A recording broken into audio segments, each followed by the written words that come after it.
Welcome back to another technical deep dive here in the debug zone.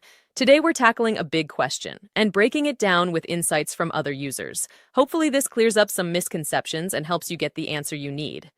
So buckle up, stay a little curious, and let's jump right in.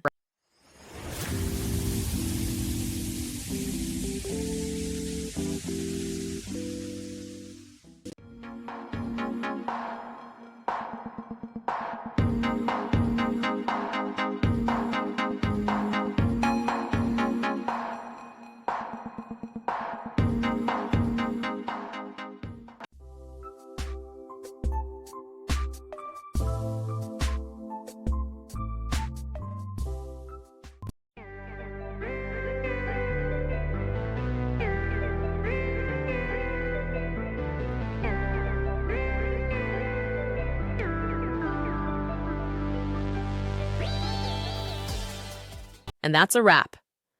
I hope you found the answer you were looking for. If you did, take a second to hit that subscribe button. It really helps out. And let me know in the comments which solution worked best for you. See you next time in the debug zone.